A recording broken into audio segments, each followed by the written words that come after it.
Muito boa noite, amigos. Bem-vindos. Cá vamos nós, então, para mais uma sessão do estudo do livro do Apocalipse. E antes de começarmos, eu sugeria que nós possamos fazer uma oração. Ó Senhor, nosso Deus, nosso bom Pai, nós te queremos agradecer muito, Senhor, porque reconhecemos que Tu és um Deus maravilhoso e tens manifestado isso mesmo nas nossas vidas, Senhor. Obrigado, Senhor, porque para além da Tua misericórdia, para além da Tua graça e do Teu amor, Tu tens manifestado, Senhor, um conhecimento até nós, tens revelado esse conhecimento através da Tua palavra, conhecimento esse, Senhor, que nos ajuda a termos uma lâmpada para o nosso caminho, uma luz para a nossa vida.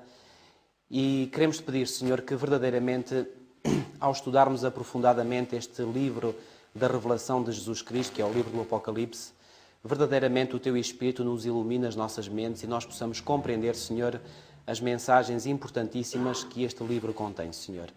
Pedimos, Senhor, que Tu nos assistas pelo Teu Espírito, em nome do Senhor Jesus. Amém.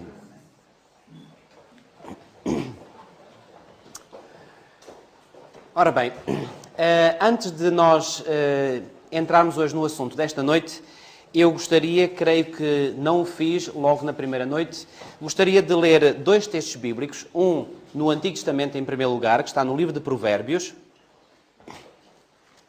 Eu estou a partir do pressuposto de que a maior parte de vós, se não mesmo todos, lidam bem com os livros da Bíblia. Se não é o caso, com algum de vós, não sei se será, se não, consultem por favor o índice e assim, portanto, mais facilmente poderão ver onde é que está o livro. Portanto, em Provérbios, no capítulo 28, 29 e versículo 18. Pois bem, está aqui feita uma afirmação que é uma afirmação extremamente significativa e que diz o seguinte: não havendo profecia, o povo se corrompe, mas o que guarda a lei, esse é feliz. Reparem na primeira parte deste versículo: não havendo profecia, o povo se corrompe. Pois bem, a profecia bíblica é extraordinariamente importante. E ao ponto de este autor bíblico, inspirado seguramente pelo Espírito Santo, ter dito que quando não há profecia, claro que a profecia, no sentido mais lato do termo, significa toda e qualquer revelação de Deus. Mas o apóstolo Pedro, na sua segunda epístola, portanto já quase no final do Novo Testamento, segunda epístola de Pedro, no capítulo 1, e a partir do versículo 19, diz-nos o seguinte, segunda epístola de Pedro, capítulo 1, a partir do versículo 19, diz assim: temos assim tanto mais confirmada a palavra profética, e fazeis bem em atendê-la, como a uma candeia que brilha em lugar tenebroso, até que o dia clareie e a estrela da alva nasce em vosso coração. Reparem que aqui o apóstolo Pedro está a dizer que a palavra profética é como que uma candeia, é como que uma luz, que ilumina em lugar escuro ou em lugar tenebroso. E ele termina este versículo dizendo: até que o dia clareie e a estrela da alva nasça em vosso coração. Já agora, quem não está habituado à terminologia bíblica, talvez não saiba muito bem o que é que significa esta estrela da alva. Pois bem, é um título que é dado a Jesus Cristo. Portanto, aqui o que Pedro está a dizer é que a palavra profética conduz-nos até Jesus Cristo. E, meus amigos, isto é uma noção importantíssima. Qualquer estudo da profecia, eu creio que já referi isto suficientemente bem no primeiro dia, mas gosto de enfatizar aquilo que considero ser realmente importante. Todo e qualquer estudo da profecia bíblica que não nos conduz à pessoa de Jesus Cristo, pois bem, esse estudo é um estudo falhado. Porque no centro da mensagem, no centro de qualquer mensagem profética, está a pessoa de Jesus Cristo. Não pode ser de outra maneira. Se realmente o estudo da profecia não nos leva para mais perto de Jesus, então esse estudo está adulterado, é um estudo falseado. Porque a profecia provém desse próprio Jesus Cristo, como nós vimos logo no início, revelação de Jesus Cristo. Portanto, se aquilo que vem de Jesus Cristo não nos leva a Jesus Cristo, pois bem, não serve para nada. Ora bem, vamos então ao nosso livro do Apocalipse, ao capítulo 2. Já agora, uma brevíssima revisão sobre a carta à igreja em Éfeso. Penso que ficou claro para cada um de vós que, eu vou repetir, Eu disse-vos que muitas vezes eu iria repetir algumas noções fundamentais. Eu vou repetir. Portanto, estas cartas a 7 igrejas, portanto, que ficavam todas elas na província romana da Ásia Menor, são cartas que se aplicavam em primeiro lugar a essas igrejas locais. Mas, através destas cartas, e não terá sido por acaso que o Senhor escolheu estas 7 cidades e não outras 7, porque havia outras igrejas, conforme nós vimos, por exemplo, Hierápolis, Colossos. Pois bem, o Senhor escolheu 7 que revelavam características que realmente seriam importantes para descrever a condição da sua igreja em épocas futuras. Está claro este ponto? E gostaria uma vez mais de enfatizar o versículo 19 do capítulo 1, quando esse Jesus que apareceu a João, esse Jesus que se revelou a João, disse: escreve, pois, as coisas que viste, e as que são, e as que hão de acontecer depois destas. Portanto, este texto, eu disse-vos a semana passada, dá, por assim dizer, a nota tónica para nós podermos interpretar as mensagens das cartas às 7 igrejas e mesmo todo o livro do Apocalipse. Ora bem, nós vimos então, ao analisarmos a mensagem à carta de Éfeso, que esta mensagem é uma mensagem que se dirigia, em primeiro lugar, à igreja nascente, à igreja primitiva. E eu disse-vos que esta igreja, portanto, corresponde ao período apostólico, ao período dos apóstolos, daqueles que conviveram com Jesus Cristo, do qual João foi o último a falecer. Porque João, quando era apóstolo de Jesus Cristo, aliás, ele sempre foi a partir daí, mas quando ele lidou pessoalmente com Jesus Cristo, era o mais novo de todos. E, portanto, daí que tenha sido o último a falecer. E crê-se que ele terá falecido já no final dos anos 90, isto do primeiro século da nossa era, claro. Pois bem, esta igreja nós podemos então, reparem, as datas que eu vos vou dando para os vários períodos da história da igreja são datas aproximadas. Portanto, não há aqui nenhuma indicação cronológica na Bíblia, ao contrário de algumas profecias cronológicas que nós temos na Bíblia, em particular no livro de Daniel. Pois bem, aqui no livro do Apocalipse, pelo menos nestas mensagens às 7 igrejas, não temos nenhuma profecia cronológica. De modo que estas datas são, enfim, não são datas precisas, são datas aproximadas para nos darem uma ideia do período, mais ou menos, em que a mensagem se situa. Portanto, eu disse-vos que nós podemos situar, em termos históricos, a mensagem à igreja de Éfeso entre o ano 31, porque 31, pois bem, foi o ano em que a igreja começou, portanto, foi o ano da morte e da ressurreição de Jesus Cristo, foi o ano em que ele ascendeu ao céu, e sabem que 10 dias depois de ele ter ascendido ao céu, deu-se o grande dia de Pentecostes. Já agora, quando nós analisarmos os capítulos 4 e 5, nós iremos falar um bocadinho mais nisso, mas já agora fiquem com esta noção que Jesus, depois de ter ressuscitado, ele ainda permaneceu nesta terra durante 40 dias. Como é que nós sabemos isso? É fácil. O livro de Atos dos Apóstolos, já agora, ficam já com este dado na vossa mente. Livro de Atos dos Apóstolos, capítulo 1.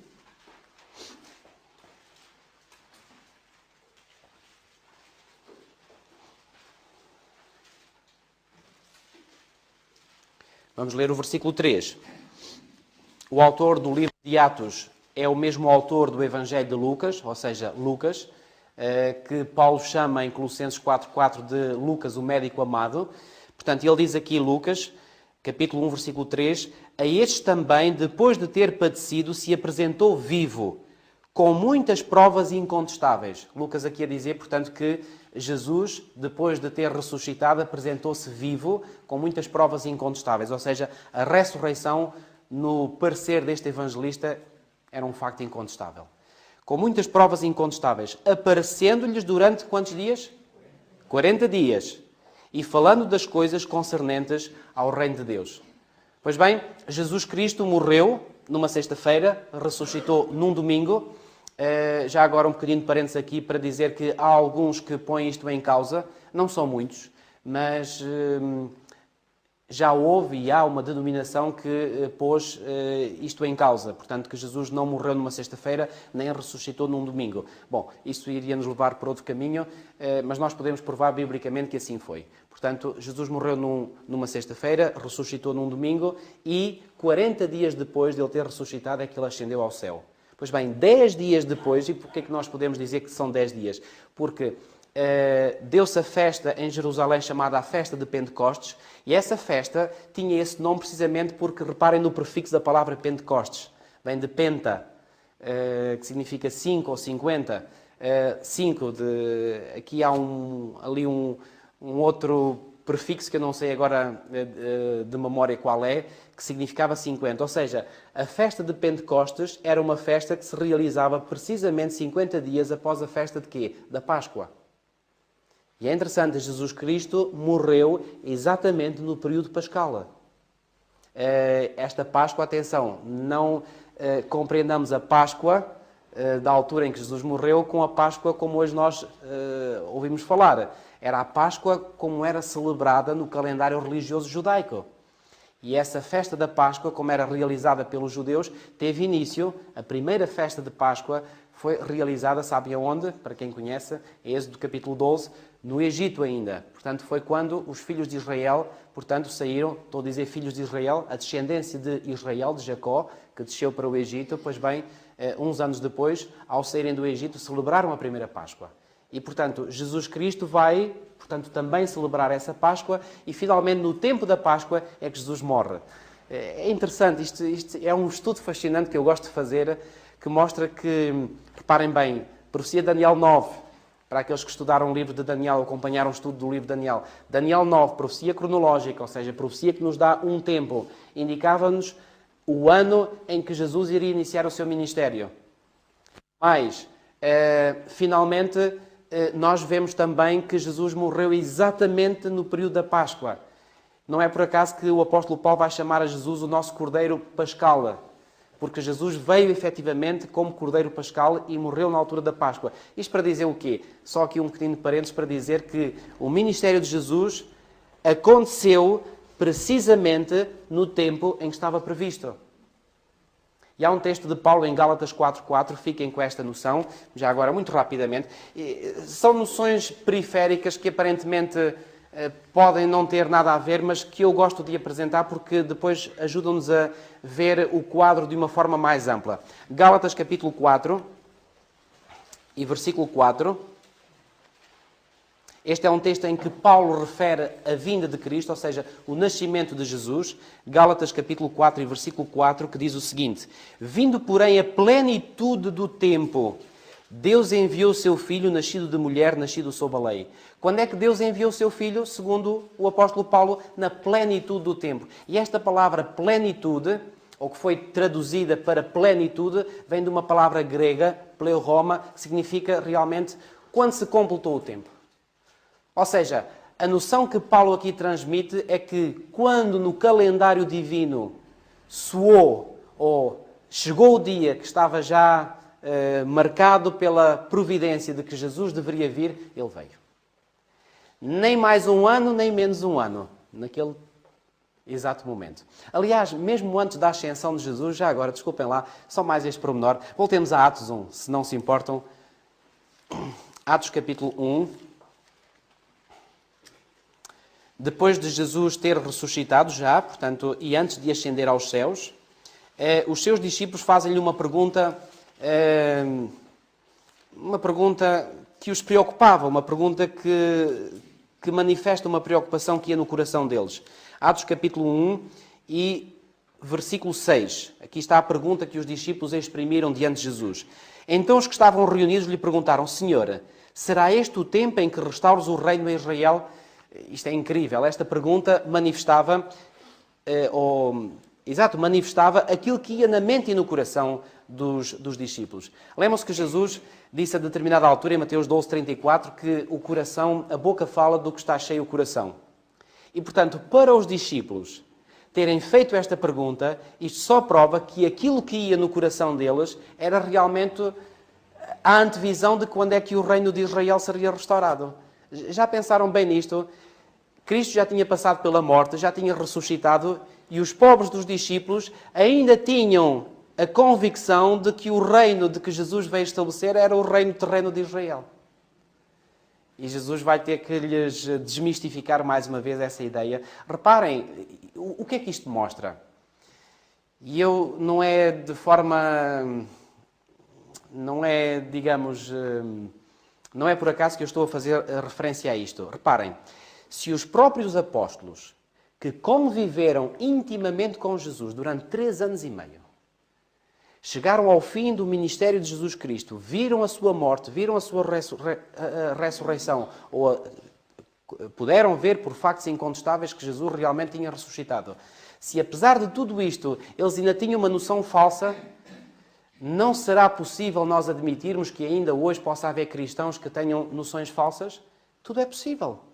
E, portanto, até nós próprios devemos sempre reexaminar as nossas crenças à luz da palavra de Deus para termos a certeza se realmente aquilo em que cremos tem fundamento ou não tem fundamento. Está claro este ponto? Ou seja, reparem, quando eu estou a dizer isto, não estou a lançar nenhum dedo de crítica. Porque, reparem, os apóstolos de Cristo foram aqueles grandes homens que foram os promotores, permitam-me usar esta palavra, do cristianismo. Mas, não só eles tinham concepções erradas, como quase no final dos 3 anos e meio do ministério de Jesus, ainda havia alguns deles, para não dizer todos, que não estavam verdadeiramente convertidos. Como é que eu posso afirmar isto? Porque houve uma altura em que o Senhor fez um aviso a Pedro e Pedro reagiu de uma determinada maneira e Jesus disse assim: olha Pedro, quando tu te converteres, fortalece os teus irmãos. Conhecem essa passagem? Então, esperem lá, 3 anos e meio já se tinham passado e o próprio Jesus diz que Pedro não estava convertido? Lucas 22, já agora, se quiserem a referência, Lucas 22.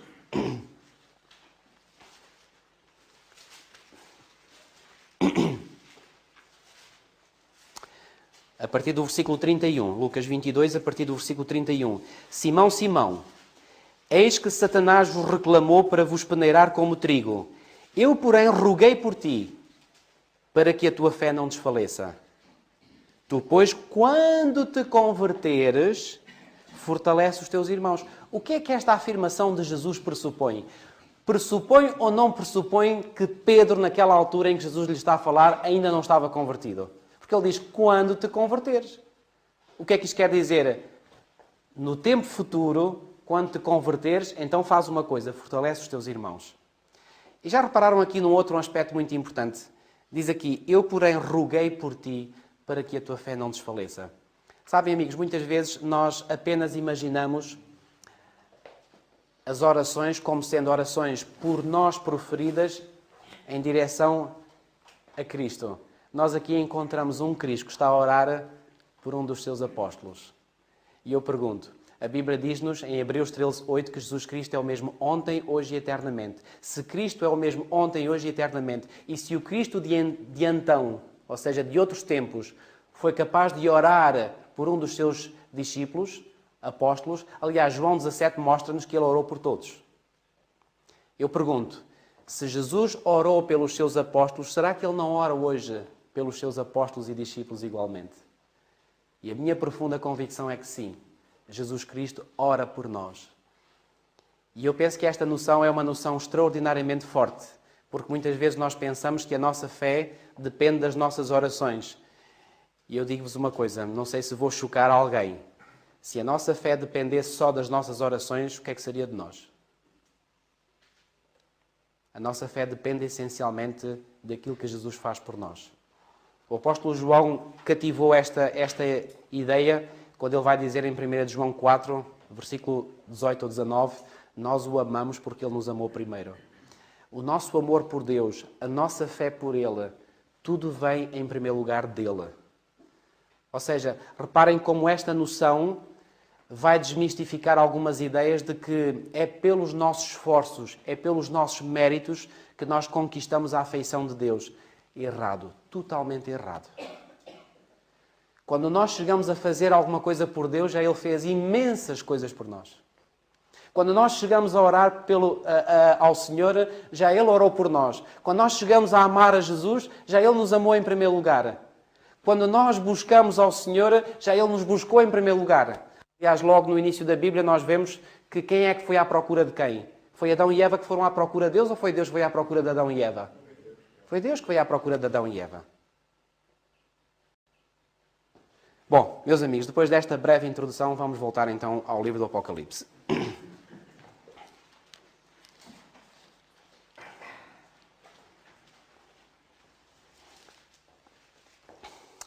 Vamos começar pelo versículo 8. Ao anjo da igreja em Esmirna escreve: estas coisas diz o primeiro e o último que esteve morto e tornou a viver. Ora bem, mais uma vez aqui, diante de João, é apresentado este mesmo Senhor que já no capítulo 1 se tinha apresentado da mesma forma. Já não temos dúvidas nenhumas de que se trata do próprio Senhor Jesus Cristo. Não deixa, contudo, de ser significativo um facto. Esta cidade, a cidade de Esmirna, foi uma cidade que foi, em primeiro lugar, fundada no ano 600 a.C. E depois, cerca de 400 anos depois, ela foi totalmente destruída. E anos depois ela voltou a ser reconstruída. Ou seja, foi uma cidade que esteve viva, morreu e depois tornou a viver. E não deixa de ser um facto interessante que a esta igreja, esta cidade que esteve morta e que depois ressuscitou, o Senhor agora dirige-se em primeiro lugar como sendo aquele que esteve morto e ressuscitou, mas mais, ele vai dizer algo, versículo 9: conhece a tua tribulação, a tua pobreza. E depois, não sei se na vossa versão também aparece, na minha aparece depois um parênteses, diz: mas tu és rico. Então como é que era? A igreja era pobre ou era rica? Bom, na aparência, materialmente falando, era uma igreja pobre. Mas então o que é que significa esta riqueza? A riqueza espiritual. Era uma igreja que, apesar de, na aparência, ser pobre, e porquê que era uma igreja pobre? Reparem aqui: conheço a tua tribulação. Ora bem, Jesus Cristo aqui está a revelar a João um período em que a igreja iria conhecer no futuro em relação ao tempo de João, atenção, Jesus está a revelar a João um período pelo qual a sua igreja iria passar e que seria um período de grande tribulação. E, efetivamente, ainda no primeiro século, mas sobretudo a partir do final do primeiro século, a partir dos anos 100, a igreja começou a ser fortemente perseguida. E os responsáveis diretos dessa perseguição, de que a igreja foi vítima, foram os imperadores romanos. Aliás, isso vem descrito na história universal. E essa perseguição foi uma perseguição que levou milhares... Enfim, não se pode ter uma ideia precisa, porque não havia estatísticas naquela altura como há hoje, mas não se pode ter uma noção de quantos cristãos foram mortos, foram lançados às feras. Lançados às feras aonde? Lembram-se? No Coliseu de Roma, que ainda o ano passado, não é, foi considerado uma das 7 maravilhas, não é, do mundo. Pois bem, eram lançados às feras, eram queimados vivos, eram mal interpretados nas suas crenças, nos seus rituais. Por exemplo, sabem que os cristãos chegaram a ser acusados de serem canibais. Estou a dizer bem canibais. Sabe o que é um canibal? É alguém que come a carne de outro ser humano. E sabem de onde é que vinha essa confusão? De onde é que vinha essa acusação? Uma falsa acusação, convenhamos. Mas essa falsa acusação vinha do facto de os pagãos ouvirem dizer que os cristãos, quando se reuniam, às vezes, em determinadas ocasiões, reuniam-se para comer o corpo e beber o sangue de Cristo. Então, assim, bem, se eles vão comer o corpo e beber sangue, são canibais. Não tinha nada uma coisa a ver com a outra.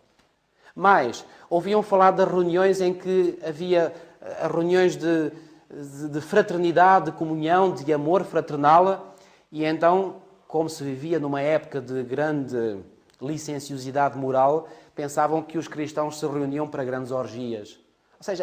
Ou seja, tudo servia de pretexto para lançar acusações contra os cristãos. E realmente os cristãos, à conta dessas falsas... Reparem, o próprio Senhor Jesus previu isso. Querem ver no Sermão da Montanha, em Mateus 5? Vamos ver. Mateus capítulo 5.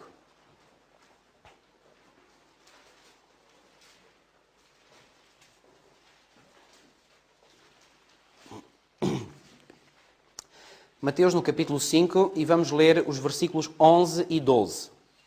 Reparem, o Senhor Jesus lançou uma bem-aventurança sobre quem? Vamos ver. Versículo 11. Bem-aventurados sois quando, por minha causa, reparem bem, por minha causa, vos injuriarem. O que é injuriar alguém? É lançar injúrias. O que é uma injúria? Bem, injúria é uma coisa que não é nada agradável, não é? É uma falsa acusação, é enfim, é algo que mancha o caráter e a boa reputação de alguém. Quando vos injuriarem e vos perseguirem, e agora reparem o que é que Jesus diz ainda, e mentindo, disserem todo o mal contra vós. Eu pergunto, como é que nós devemos reagir perante injúrias, calúnias, perseguições, mentiras claras? Como é que nós devemos reagir? Bom, Jesus Cristo deu a resposta logo no versículo a seguir. Regozijai-vos e exultai, porque é grande o vosso galardão nos céus, pois assim perseguiram aos profetas que viveram antes de vós. O quê? Eu ser injuriado? Eu ser perseguido? Fazerem falsas acusações contra mim e mesmo assim eu regozijar-me? Acham que isto é fácil? Eu vou dizer muito mais. Não é fácil nem é difícil, é impossível. E é impossível como? Na nossa força humana, completamente impossível. A menos que o mesmo Espírito que esteve em Cristo... Reparem, como é que Cristo reagiu quando estava a ser insultado? Reparem, no seu julgamento, temos que pôr umas aspas muito grandes, porque aquilo não foi um julgamento, porque um julgamento, quando é um julgamento justo, inocenta aquele que é inocente. Ora, Jesus era inocente. Se o julgamento tivesse sido justo, Jesus não teria sido condenado à morte, certo? Portanto, aquilo não foi um julgamento, foi uma farsa. Mas, durante esse, vamos chamar-lhe julgamento, com as aspas grandes, durante esse julgamento, Jesus foi insultado, foi vituperado, lançaram falsas acusações contra ele. Como é que ele reagiu? A maior parte das vezes, mantendo silêncio. Então, meus queridos, se esse Espírito que esteve em Cristo estiver em nós, nós conseguimos suportar isso. Mas se esse Espírito não estiver em nós, nenhum de vós, nem eu, aguenta isso. Só podemos aguentar isto se o Espírito estiver em nós. Aliás, o próprio Jesus afirmou, sem mim, João 15,5, sem mim nada podeis fazer. E este nada refere-se aqui. Acham que se refere a obras comuns, materiais? Há muitas pessoas que nem sequer são crentes em Cristo e fazem muita coisa. Fazem casas, fazem carros, fazem estradas, fazem pontes, fazem muita coisa. Não, quando Jesus disse, sem mim nada podeis fazer, estava a referir-se às obras espirituais. Às obras que revelam ou que são em conformidade com a vontade de Deus. Essas obras, nenhum de nós as consegue fazer sem a ajuda de Cristo. Sem mim, nada podeis fazer. Está claro este ponto? Ora bem, então, reparem, eu estava a dizer que a igreja deste período da igreja de Esmirna, foi uma igreja que foi fortemente atribulada, fortemente perseguida. E mais, vamos voltar ao texto, em Apocalipse, no capítulo 2, e no versículo 9 ainda. Conheço a tua tribulação, a tua pobreza, mas tu és rico, e a blasfémia dos que a si mesmos se declaram judeus e não são, sendo antes sinagoga de Satanás. Quem eram estes que se declaravam judeus? Bom, eu tenho pena, porque realmente é um estudo fascinante, de vos mostrar como é que o Novo Testamento interpreta o termo judeu. Eu vou-vos dizer, vou-vos dar a conclusão, mas eu não gosto de fazer isto. Eu gosto de dar conclusões, mas fundamentado, mas não tenho tempo, portanto, no espaço deste seminário para dizer isso. Mas, segundo a teologia do Novo Testamento, judeu não é aquele que o é na carne, não é aquele que o é no sangue, judeu é todo aquele que o é espiritualmente. Aliás, no Antigo Testamento já era assim. Os verdadeiros judeus eram aqueles que o eram espiritualmente. Aliás, quem foi a primeira pessoa a ter o nome de israelita, o nome Israel? Foi ou não foi Jacó? O próprio Deus mudou o nome de Jacó para Israel. E lembram-se quando é que o Senhor mudou o nome de Jacó para Israel? Quando ele se tornou um ser espiritual. Quando ele lutou com o Senhor, ele próprio reconheceu, lutei com Deus e vi Deus face a face, foi a expressão que ele disse, vi Deus face a face e a minha vida foi salva. Quando Jacó se converteu completamente ao Senhor, quando ele se tornou um homem espiritual, aí é que ele recebeu um novo nome. Estão a ver como o nome Israel está associado a um ser espiritual? E Israel seria sempre uma nação, ou Israel era, ou seria uma nação espiritual, seria Israel na medida em que andasse nos passos do seu antecessor espiritual, que era Jacó, Israel. Portanto, no Novo Testamento é a mesma linha que segue. Aquele que é judeu no Novo Testamento é aquele que aceita Cristo. Aliás, podemos ver pelo menos só um texto, para vocês não ficarem a pensar que isto está a vir da minha cabeça. Gálatas capítulo 3. Mas há muitíssimos textos. Mas vamos ver só um. Gálatas capítulo 3. E já agora, permitam-me só fazer aqui um pequenino parênteses. Esta noção de nós descobrirmos quem são os verdadeiros judeus, segundo a Bíblia, é extremamente importante, porque eu tenho que dizer isto, a maior parte das denominações protestantes de hoje interpretam os judeus de que a Bíblia fala, e em particular o Novo Testamento fala, como sendo os judeus de sangue. Ou seja, os judeus naturais ou habitantes do Estado de Israel.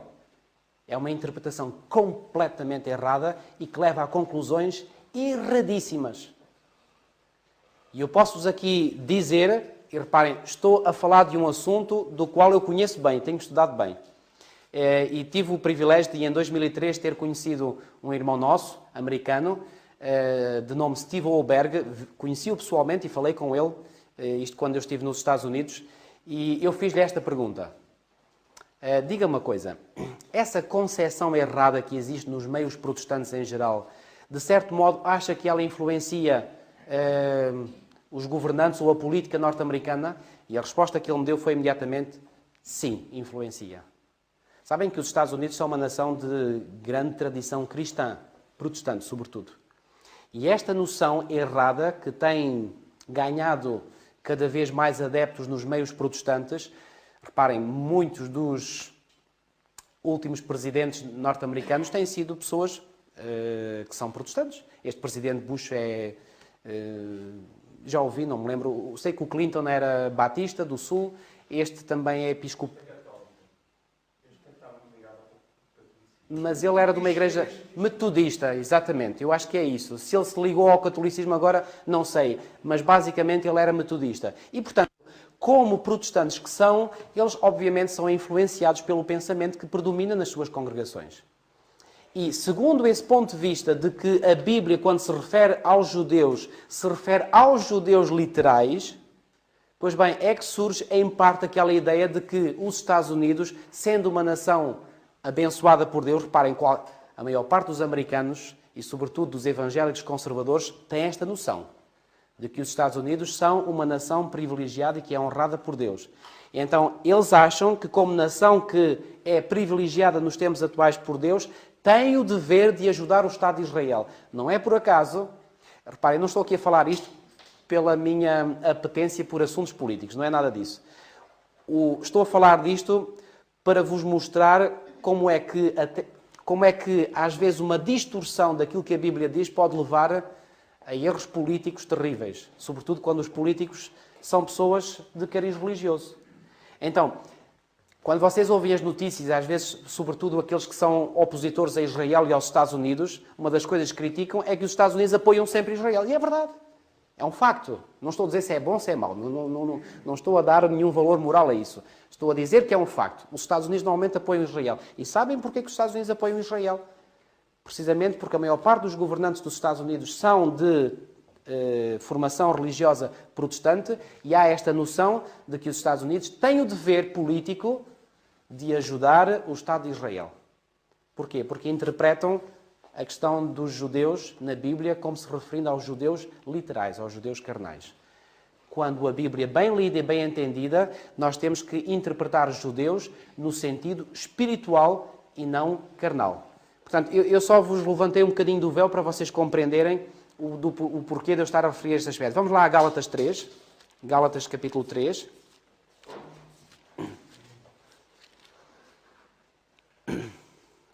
E versículo 29, que diz assim: e, está o apóstolo Paulo a falar, e reparem, os destinatários desta epístola de Paulo, Gálatas, eram pagãos. Eram os cristãos que habitavam numa região chamada a Galácia, por isso é que se chamam os Gálatas. Reparem o que é que Paulo diz aqui: e se sois de Cristo, também sois descendentes de quem? De Abraão. Quem eram os descendentes de Abraão segundo a carne? Eram os judeus. Então, Paulo está aqui a dizer: vós, Gálatas, pagãos, Se sois de Cristo, sois descendência de Abraão. Reparem, então, quem são os verdadeiros filhos de Abraão? São aqueles que o são espiritualmente falando. Este é só um texto, mas eu disse-vos, podia referir muitos mais textos. Então, quando vocês lerem na vossa Bíblia judeus, interpretem sempre no sentido espiritual. E este texto aqui de Paulo é fundamental. Se sois de Cristo, sois descendentes de Abraão e herdeiros segundo a promessa. Ok? Isto para lançar luz sobre o texto que estávamos a ler em Apocalipse, no capítulo 2 e no versículo 9, quando fala de alguns que se declaravam judeus e não são. Bem, então se judeus deve ser interpretado no sentido espiritual, quem eram estes que se declaravam judeus e não eram? Eram judeus de carne? Eram pessoas que pretendiam ser judeus da etnia judaica e não eram judeus? Não, não era nada disso. Eram falsos judeus espirituais. Ou seja, eram falsos crentes, eram falsos cristãos. E mais, aqui o olhar perscrutador de Jesus Cristo vai ao ponto de dizer que estes falsos crentes, que já existiam neste tempo, são o quê? Sinagoga de Satanás. Bom, o termo sinagoga era o termo que era usado para os judeus. E como está aqui a falar de judeus, digamos, é esta a razão porque o termo sinagoga aqui aparece. O que Jesus aqui está a dizer a João é o seguinte: pois bem, sob a influência também de falsos cristãos que estão no seio e que formam como que uma igreja dentro da igreja, vocês vão sofrer tribulação. E efetivamente, neste período da história, começaram também a surgir não só os problemas do exterior de que eu já vos referi, mas também problemas do próprio interior da igreja. Talvez para esclarecer ainda melhor isto, nós vamos pegar num texto do apóstolo Paulo, que está em Atos capítulo 20. Estão a ver como o livro do Apocalipse é extremamente compacto e para nós descompactarmos nós temos que ir buscar ficheiros a outro lado. Deixa-me usar a linguagem da informática. Atos capítulo 20.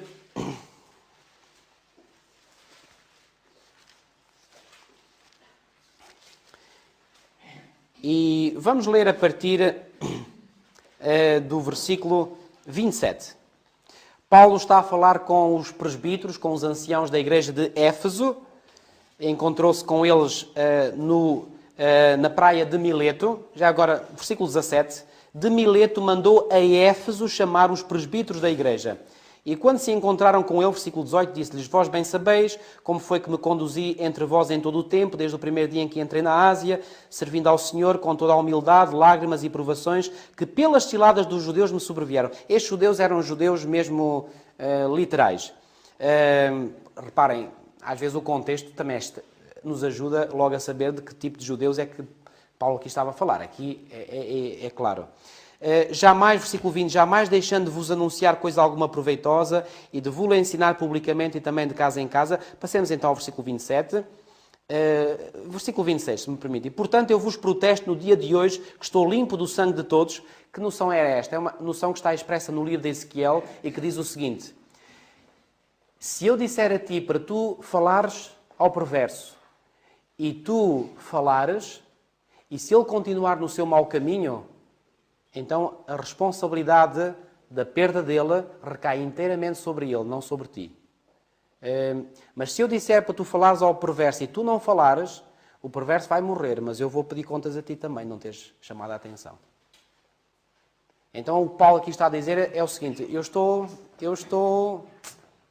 como ele diz aqui, eu estou, portanto, qual é o versículo? 26 exatamente. Eu estou limpo do sangue de todos. Versículo 28. Atendei por vós e por todo o rebanho sobre o qual o Espírito Santo vos constituiu bispos, para pastoreardes a igreja de Deus. Ele está a falar aos anciãos. A qual ele comprou com o seu próprio sangue. Eu sei que, reparem, agora aqui é uma previsão que Paulo vai fazer, seguramente inspirado pelo Espírito Santo, nunca pela sabedoria humana, nunca em tempo algum. Eu sei que depois da minha partida entre vós penetrarão lobos vorazes que não pouparão o rebanho. De onde é que vinham estes lobos vorazes? Reparem, depois da minha partida entre vós penetrarão. O que é que esta noção pressupõe? Se penetram é porque vêm do exterior, certo? Lobos vorazes que viriam do exterior e penetrariam no seio da igreja. Paulo estava aqui precisamente a prever um tempo na história da igreja, que é precisamente o tempo que nós estamos a analisar na carta à igreja de Esmirna. Mas ele continua, no versículo 30. E que dentre vós mesmos, certo? É isso ou não é? Que lá está. Dentre vós mesmos se levantarão homens falando o quê? Coisas sábias? Não, coisas pervertidas para arrastar os discípulos atrás deles. Então Paulo fez uma previsão aos anciãos de Éfeso e disse: meus amigos, esperem por um tempo difícil, em que a igreja vai ser perseguida de fora do exterior, mas também irá ser sacudida do próprio interior. E estamos precisamente no tempo da igreja de Esmirna. Vamos voltar então à igreja de Esmirna.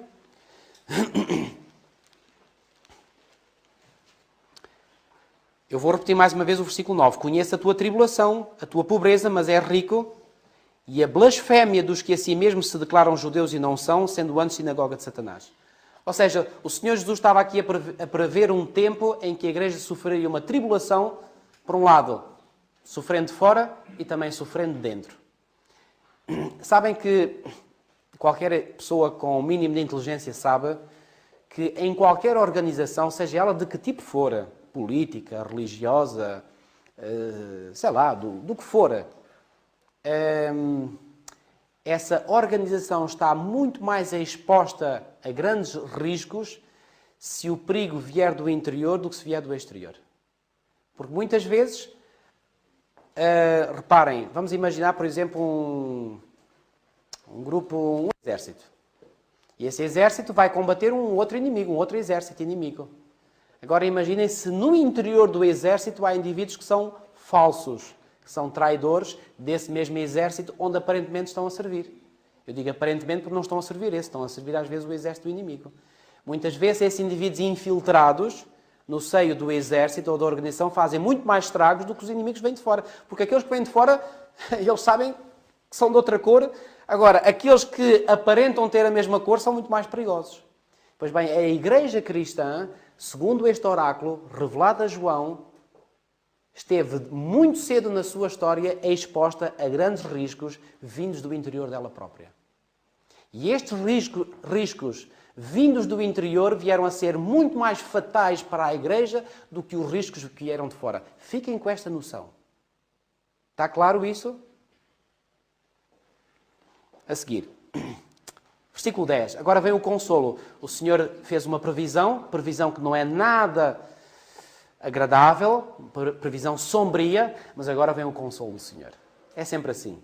O Senhor, normalmente, quando revela qualquer coisa de negativo, logo a seguir vem o seu consolo. Não temas as coisas que tens de sofrer. Mas o Senhor é realista, vais ter que sofrer.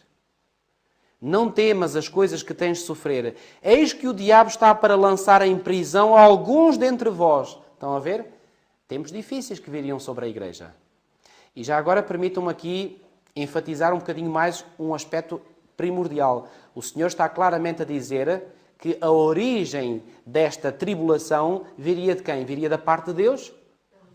Ele identifica aqui a fonte. Quem é a fonte? Satanás. Será que isto é importante para nós, esta convicção? Completamente importante. Porque quantas e quantas pessoas não pensam que às vezes os males que lhe vêm até à vida vêm da parte do próprio Deus? Nunca, jamais em tempo algum. Nunca Deus é responsável pelo mal. Nunca. E é preciso, meus amigos, que fique bem clara esta noção em cada um de nós. Quando há algo de mal que nos ocorre na vida, nunca, por nunca ser, caiam na tentação de blasfemarem de Deus ou dizerem mal de Deus. Porque Deus nunca foi, não é e nunca será responsável pelo mal que vem às suas criaturas e em particular aos seus filhos. Nunca. O originador do mal é sempre Satanás. Agora, Satanás é um inimigo extremamente hábil. E o que ele faz é conseguir induzir na mente dos seres humanos a convicção de que Deus é que é o culpado do mal. Ao fazer isso, ele está a fazer uma coisa que normalmente sabem, eu durante a minha fase profissional como enfermeiro trabalhei em psiquiatria. E uma das coisas entre várias coisas que aprendi, é que aqueles indivíduos que são mesmo de mente, enfim, perversa, digamos assim, sabem fazer uma coisa muito bem feita. Às vezes sabem projetar os seus maus traços de caráter sobre outras pessoas, sobre terceiros. Chama-se a isto mesmo, os psicólogos chamam a isto, está documentado na literatura clínica, a projeção. Ou seja, o indivíduo que, por exemplo, é culpado de qualquer coisa, mas tem uma habilidade extraordinária para conseguir projetar o seu mal sobre outro. Pois bem, é isso precisamente que Satanás faz com Deus. Ele projeta sobre Deus as suas próprias características, os seus próprios atributos perversos, maus, malévolos. E faz crer ao ser humano que o mal vem de Deus. E por isso é que há muitas pessoas, infelizmente, no nosso mundo a blasfemar Deus. E tanto sofrimento. Se Deus fosse bom, o que pressupõe que Ele não é bom. Claro. Leiam um livro de Jó. Conhecem o livro de Jó? Até o próprio Jó estava convencido que o mal que lhe tinha sobrevindo tinha provindo de Deus. É claro que ele não tinha a mesma informação que nós temos quando começamos a ler o livro de Jó, certo? Portanto, esta informação aqui que Jesus dá a João é extremamente importante. É o diabo que está para lançar em prisão alguns dentre vós. E já agora, eu não me subtraio a ler um texto que está no livro de Tiago. Já agora, se me permitem. Epístola de Tiago.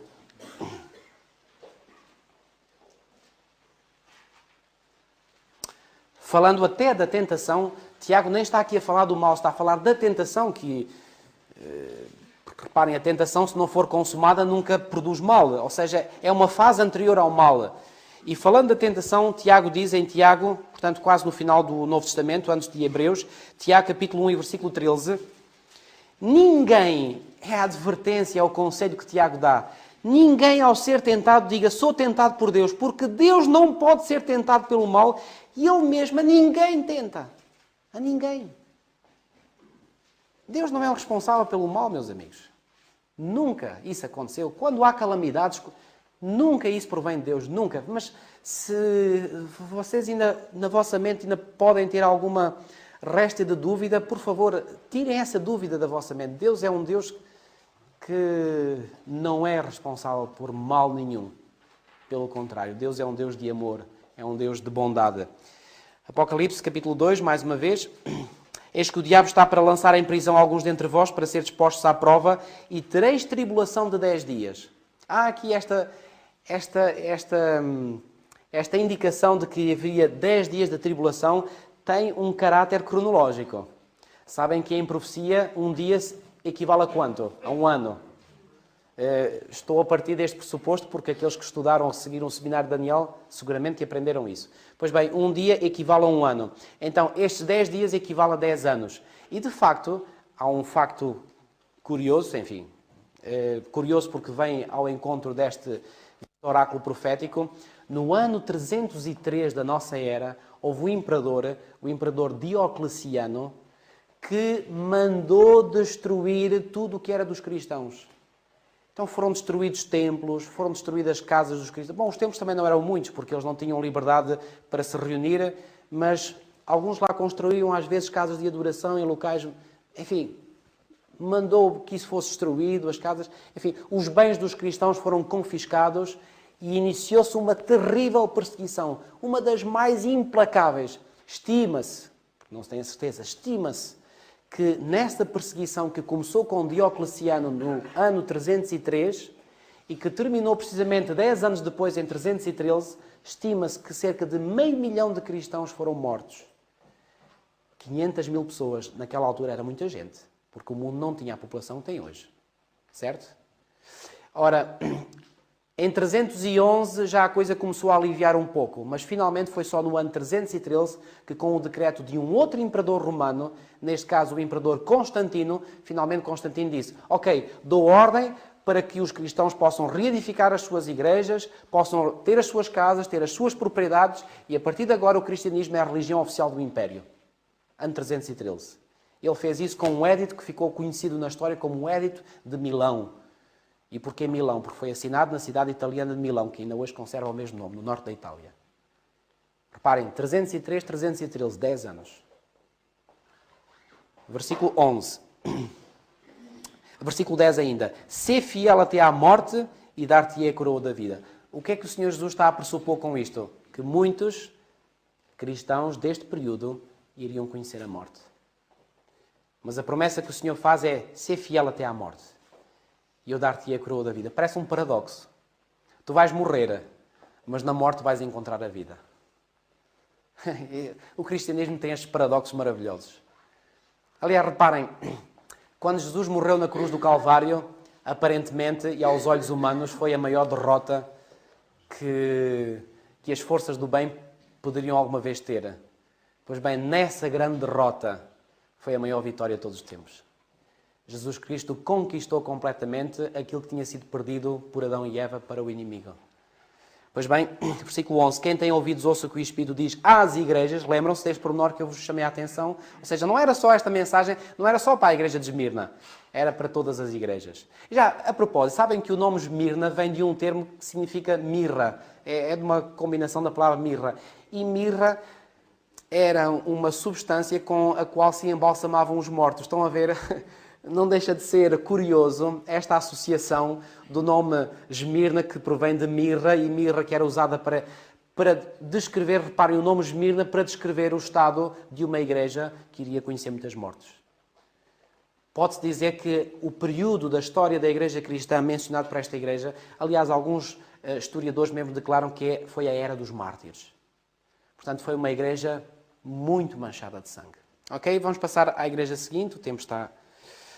Carta à igreja em Pérgamo. Ao anjo da igreja em Pérgamo escreve: estas coisas diz aquele que tem a espada afiada de 2 gumes. Quem é que tem a espada afiada de 2 gumes? Mais uma vez, Jesus Cristo. E esta espada afiada de 2 gumes serve para representar o quê? Ou simbolizar o quê? Mais uma vez, vamos usar uma imagem que está noutra parte da Bíblia, para descodificar isto. Reparem, é como se o Apocalipse fosse uma mensagem que estivesse encriptada. E nós agora estamos aqui a fazer um processo de descriptação. Não sei se o termo é correto, descriptação. Encriptação, acho que sim, não é? Agora aqui fiquei com uma dúvida. Encriptação eu sei que é, agora descriptação... Bom, mas vocês entenderam. Portanto, estamos agora aqui, portanto, a tentar descodificar, digamos assim, a mensagem do Apocalipse. Já agora uma pergunta. Já alguma vez vos ocorreu pensardes, mesmo talvez desde o início destas conferências, porque é que Deus colocou a mensagem do livro do Apocalipse assim em código, de forma codificada, de forma encriptada, como eu lhe chamei? Será que houve qualquer motivo para Deus... Bem, podemos, isso não está, não vou-vos dar nenhum texto bíblico que responda a esta pergunta que eu vos estou a colocar. Mas eu penso que nós podemos, e talvez mais à frente vocês irão, pelo estudo, vocês irão confirmar isso mesmo, mas já agora permitam-me eu adiantar com uma hipótese. É uma hipótese. Deus deu esta mensagem a João de forma encriptada, porque se a mensagem não fosse... Já agora, por que se usa a encriptação? Quando vocês, por exemplo, acedem pela internet, por exemplo, ao vosso banco, aqueles que acedem ao banco, sabem que há lá aquilo tem lá um sistema qualquer, e se vocês lá virem na barra, como é que se chama lá embaixo a barra, tem lá um cadeado. E aquele cadeado significa que é a ligação segura. Ou seja, aquela ligação é encriptada para que qualquer terceira pessoa que queira ver a vossa comunicação com o banco não tenha acesso aos dados, o que seria uma desgraça, não é? Então, porquê que a mensagem é encriptada? Para evitar que terceiros possam claramente ter acesso à mensagem. Por que razão é que o Apocalipse terá sido encriptado? Por uma razão muito simples. É que se a mensagem do livro do Apocalipse não estivesse encriptada, eu digo-vos, os inimigos dos cristãos e os inimigos de Deus, ao verem uma mensagem escrita de forma tão clara, o livro do Apocalipse praticamente desaparecia, seria destruído. E assim, encriptado, eles liam isto, não percebiam nada. Deixa-os lá ter aquele livro. Estão a ver? É como os militares que usam mensagens codificadas, não é? Morse. Mas enviam um Morse, claro que o inimigo apanha o Morse, só que aquilo está tudo em código. E eles lá tentam às vezes descodificar o código. E há histórias de quem consiga descodificar. Pois bem, o livro do Apocalipse foi escrito nesta mensagem codificada para salvaguardar a própria existência do livro do Apocalipse. Mas Deus sabia que todos aqueles que tivessem o seu espírito, que conhecessem as restantes escrituras, iriam facilmente descodificar. E era para esses que a mensagem se destinava. Para aqueles que são inimigos declarados de Deus e que não querem nada com Ele, a mensagem continua codificada. Ora bem, vamos continuar. Aquele que tem a espada afiada a 2 gumes. O que é que significa a espada afiada a 2 gumes? Hebreus capítulo 4, rapidamente. Hebreus capítulo 4.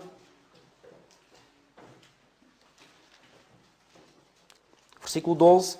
Porque a palavra de Deus é viva e eficaz e mais cortante do que qualquer espada de 2 gumes. E penetra até ao ponto de dividir alma e espírito, juntas e medulas, e é apta para discernir os pensamentos e propósitos do coração. Então, quando Cristo aqui se apresenta como aquele que tem a espada afiada de 2 gumes, o que é esta espada afiada de 2 gumes? É a própria palavra de Deus. A palavra é essa que tem a capacidade de entrar no coração e de... Reparem, eu gosto desta imagem. A palavra de Deus na altura não havia.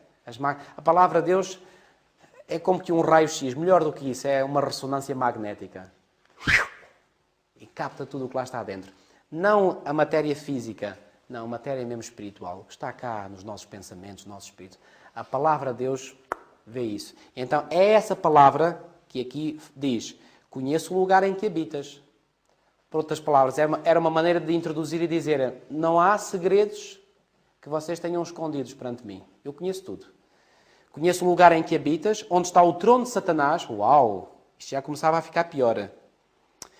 É que na carta à igreja em Esmirna nós vimos que havia um grupo dentro da igreja que era a sinagoga de Satanás. Agora já se começa aqui a falar que o trono de Satanás está no próprio seio da igreja. E que conservas o meu nome e não negaste a minha fé. Bom, a fé ainda não tinha sido negada, pelo menos isso. Ainda nos dias de Antipas, minha testemunha, meu fiel, o qual foi morto entre vós, onde Satanás habita. Não se sabe muito em relação a este Antipas. Aquilo que se pode deduzir por aquilo que o texto afirma é que terá sido um mártir igualmente.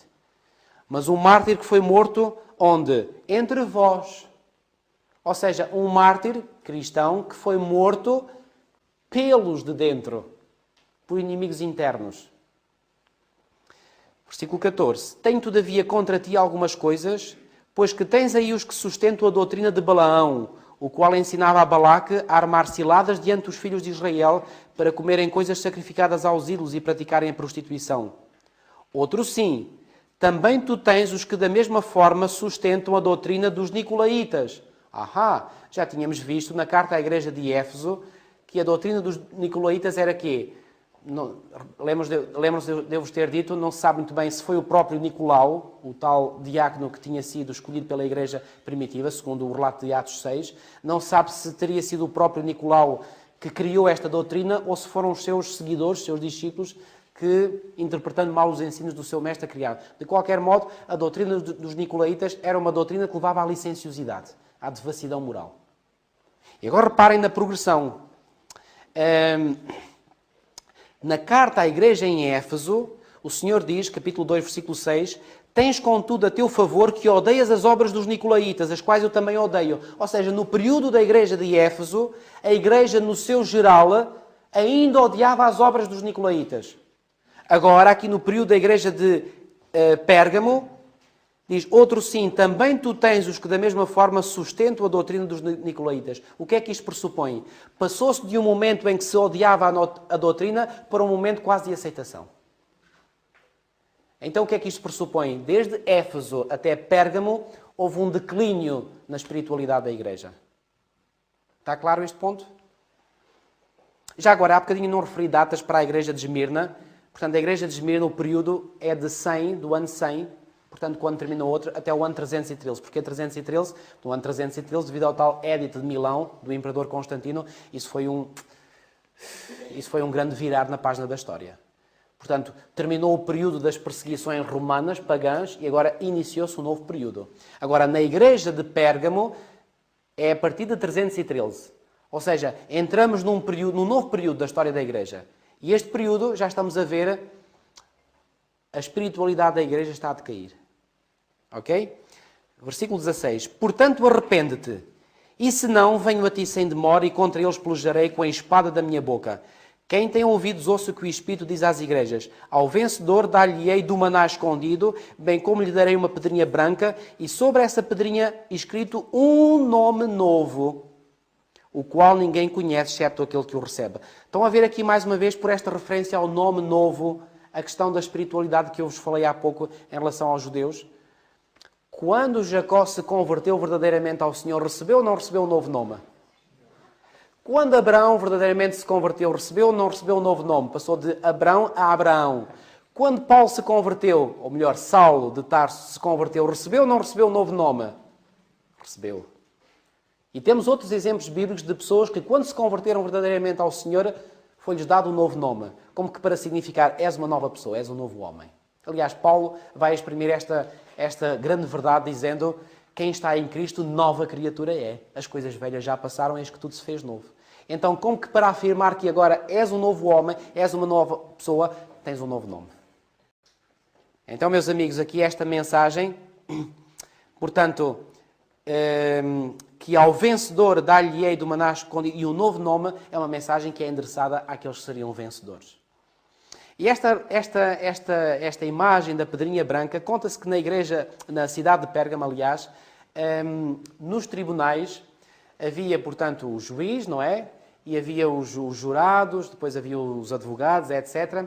E quando finalmente se tomava uma decisão judicial, ou seja, em que se condenava ou se absolvia o réu, normalmente os jurados tinham um saquinho e lá dentro do saquinho 2 pedras, uma preta e uma branca.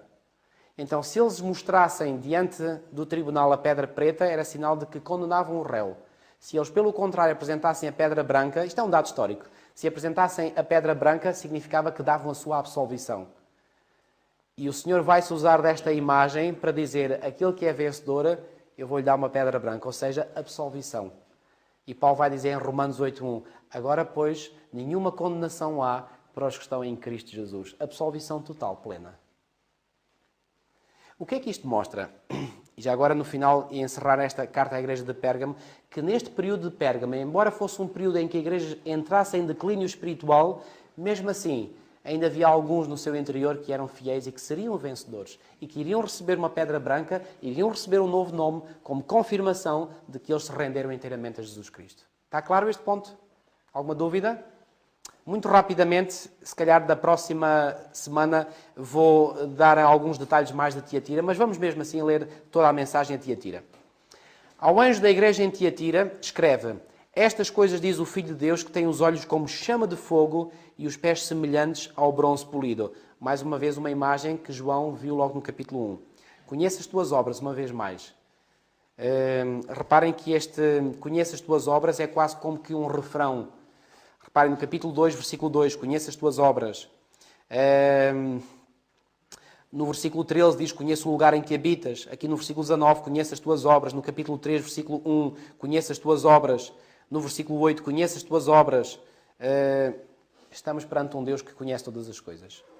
Conheça as tuas obras, o teu amor, a tua fé, o teu serviço, a tua perseverança e as tuas últimas obras mais numerosas do que as primeiras. Tenho, porém, contra ti o tolerares que essa mulher, Jezabel, que a si mesma se declara profetisa, não somente ensina, mas ainda seduz os meus servos a praticarem a prostituição e a comerem coisas sacrificadas aos ídolos. Dei-lhe tempo para que se arrependesse. Ela, todavia, não quer arrepender-se da sua prostituição. Temos de fazer aqui uma pausa e fazermos a seguinte pergunta. Quem era esta Jezabel? Reparem, nesta mensagem à igreja de Tiatira, apresentar-se aqui o nome de Jezabel, podemos pensar, seria uma mulher? Não. Era uma mulher que, quem conhece o Antigo Testamento sabe perfeitamente bem que era uma mulher que era a esposa de um rei chamado Acabe, que era o rei da nação do norte, do reino do norte, e esta mulher foi uma mulher terrível. Esta mulher era filha, esta Jezabel era filha de um sacerdote de Baal, de um sacerdote pagão. E ao casar-se com o rei Acabe, pois bem, ela era uma mulher, enfim, podem ler toda a história no primeiro livro de Reis, capítulos 15, 16, 17, 18. Pois bem, essa mulher, Jezabel, ela, por assim dizer, manipulava completamente o seu marido. Podemos dizer que Acabe era uma marionete nas mãos de Jezabel. Acabe fazia o que Jezabel queria. Portanto, ela é que dominava praticamente tudo. E ao querer dominar tudo, não só influenciava a vida política da nação, mas sobretudo a vida religiosa. Levando cada vez mais a nação à apostasia. Porquê que o Senhor refere aqui Jezabel? Porque estamos num período da história da Igreja em que a Igreja está a ir por uma direção em tudo semelhante ao tempo da Jezabel literal, da Jezabel histórica. E reparem, há aqui uma coisa que é dita que é extremamente importante. No versículo 21, dei-lhe tempo para que se arrependesse. Ela, todavia, não quer arrepender-se da sua prostituição. Entenda-se aqui prostituição no sentido espiritual. Porque o termo prostituição aplica-se muitas vezes na Bíblia à prostituição espiritual. Ou seja, quando alguém é infiel ao seu Deus. Assim como uma prostituta, enfim, uma adúltera. E porquê que se refere à mulher e não ao homem? Porque a mulher na Bíblia é um símbolo da igreja, sendo Jesus Cristo o noivo, o esposo. E, portanto, quando se fala da prostituição feminina, está-se a falar da prostituição espiritual da igreja para com o seu marido, que é Cristo. Agora reparem, quando Cristo aqui diz que dei tempo para que se arrependesse, ela todavia não quer arrepender-se, o que é que isto pressupõe? Que ela tinha conhecimento do mal que estava a fazer. Porque se alguém não tem conhecimento ou não tem consciência que está a praticar o mal, essa pessoa não pode arrepender-se. Aliás, há um texto em Atos, permitam-me ainda mais 5 minutos. Atos capítulo 17, Atos dos Apóstolos, capítulo 17.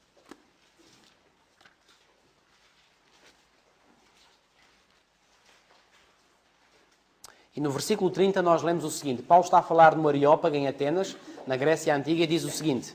Ora, não levou Deus em conta os tempos da ignorância. Paulo aqui claramente a dizer que Deus não tem em conta os tempos da ignorância. Ou seja, quando alguém comete o mal, mas está completamente na ignorância, isso não é levado em conta por Deus. Agora, quando alguém comete o mal em pleno estado de lucidez e de consciência, isso é grave. Hebreus capítulo 10. Já agora vamos ver um outro texto. Hebreus capítulo 10. Versículo 26. Diz assim, porque se vivermos deliberadamente em pecado, o que é que quer dizer deliberadamente? Ou seja, de forma consciente, de forma clara. Se vivermos deliberadamente em pecado, depois de termos recebido o pleno conhecimento da verdade, reparem, pleno. Reparem aqui na força destes termos. Não é apenas um conhecimento parcial da verdade. Não, é um conhecimento já pleno, que já significa algo que atinge a plenitude. Depois de termos recebido o pleno conhecimento da verdade, já não resta sacrifício pelos pecados. Se por um lado é dito que Deus não leva em conta os tempos da ignorância, por outro lado, é-nos aqui apresentado um Deus que não gosta que brinquem com Ele. Quando a pessoa tem o pleno conhecimento da verdade e mesmo assim deliberadamente faz aquilo que sabe que é errado, cuidado. Ou seja, Deus faz uma clara distinção entre aqueles que pecam na ignorância e os que pecam em pleno conhecimento. Está claro este ponto? Então, quando Jesus está aqui a falar da igreja de Tiatira e diz, dei-lhe tempo para que se arrependesse, ela não quis arrepender-se, o que é que isso pressupõe? Ela estava a pecar deliberadamente. Estava a pecar em plena consciência. Isso era gravíssimo. Então, esta igreja, do período histórico de Tiatira, era uma igreja que tinha conhecimento da verdade, mas não estava a seguir essa verdade. E vamos terminar a leitura da carta a Tiatira. O que é que o Senhor diz? Versículo 22. Eis que a prostro de cama, bem como em grande tribulação, os que com ela adulteram, caso não se arrependam das obras que ela incita. Matarei os seus filhos, e todas as igrejas conhecerão que eu sou aquele que sonda mente e corações, e vos darei a cada um segundo as vossas obras. Digo todavia a vós outros, e agora reparem com muita atenção neste texto, versículo 24. Digo todavia a vós outros, os demais de Tiatira. Quem são estes demais de Tiatira? É seguramente um grupo. Só que, reparem, porquê é que este grupo só agora é que é mencionado? Porque isto pressupõe que a esmagadora maioria dos membros da igreja estavam a ir no caminho errado. Mas agora o Senhor aqui refere a um outro grupo, o que pressupõe que é um grupo minoritário. Os demais de Tiatira, a tantos quantos não têm essa doutrina, que doutrina? A doutrina dos Nicolaitas, a doutrina de Jezabel, e que não conheceram, como eles dizem, as coisas profundas de Satanás. Outra carga não jogarei sobre vós.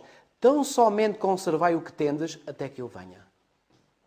Ou seja, Deus está aqui a fazer uma promessa, podemos dizer, a um resto, a uma minoria que se conserva fiel no meio de uma igreja que está a caminhar toda ela para a apostasia, digamos, como se estivesse a ser dirigida por essa mulher Jezabel, no sentido figurado aqui, claro. Versículo 26. Ao vencedor que guardar até ao fim as minhas obras, eu lhe darei autoridade sobre as nações. Houve vencedores no período de Tiatira? Houve, sim, senhora. Aliás, em todos os períodos da história houve sempre vencedores.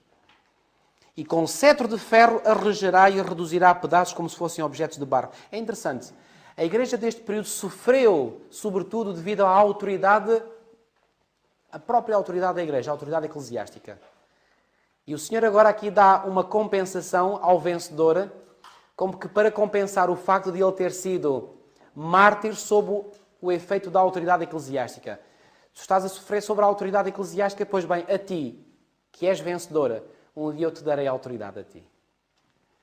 Versículo 28. Assim como também eu recebi do meu Pai, dar-lhe-ei ainda a estrela da manhã. Quem tem ouvidos, ouça o que o Espírito diz às igrejas. Não tive já tempo de referir alguns pormenores interessantes que haveria aqui a referir. Talvez da próxima semana não possa fazer, mas fiquem com esta ideia. Nas cartas que nós vimos até agora, já chegámos à quarta mensagem. Chegamos agora à Tiatira, onde realmente está consolidada a apostasia da igreja, simbolizada pela presença daquela mulher, presença figurada da mulher Jezabel. Então, qual é então a imagem profética que Jesus fez revelar a João? A sua igreja começaria forte, dinâmica, cheia de vigor, com o seu primeiro amor. Já na primeira carta, lá para o fim do período da igreja de Éfeso, tenho, porém, contra ti que deixaste o teu primeiro amor. Já havia qualquer coisa ali que não estava bem, mas o Senhor ainda diz, há remédio para ti. Arrepende, volta à prática das primeiras obras e tudo se restabelece. A igreja corrigiu a trajetória? Eu deixei há 2 semanas atrás esta pergunta, não corrigiu. Mas, mesmo assim, no segundo período histórico, no período da igreja de Esmirna, sob o efeito de perseguições, sob o efeito da tribulação, como vimos, veio não só do exterior, mas do próprio interior, a igreja, apesar disso, ainda foi uma igreja firme, ainda foi uma igreja que era rica no dizer da testemunha fiel e verdadeira. Mas quando entrou em Pérgamo, as coisas começaram a piorar. Então as doutrinas dos nicolaítas, que eram odiadas no tempo de Éfeso, agora já tinham plena aceitação. E finalmente chegamos ao período de Tiatira e a coisa ainda piorou mais. Então estão a ver o que é que o oráculo profetizou? Que a igreja iria mergulhar numa apostasia. Aliás, isso tinha acontecido com a nação de Israel. Então, meus amigos, fico agora aqui uma pergunta para vocês refletirem. Se o próprio Jesus profetizou que a igreja, a igreja de Jesus Cristo, iria entrar em apostasia, o que é que isso significa? Significa que a igreja se afastou dos princípios originais. Então, se a igreja se afastou dos princípios originais, em algum tempo a igreja precisaria de ser reformada para voltar a ser o que ela era. Vamos ver nas próximas cartas o que é que o Senhor vai fazer pela sua igreja. Certo? Muito obrigado a todos pela vossa atenção. Espero que não esteja a ser demasiado maçadora. Mas façam-me conhecer o vosso feedback. Se tiverem dúvidas, questões, ponham por oralmente ou por escrito, que terei todo o gosto em responder às vossas dúvidas. Uma boa noite para todos.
Nuvens no mais puro azul.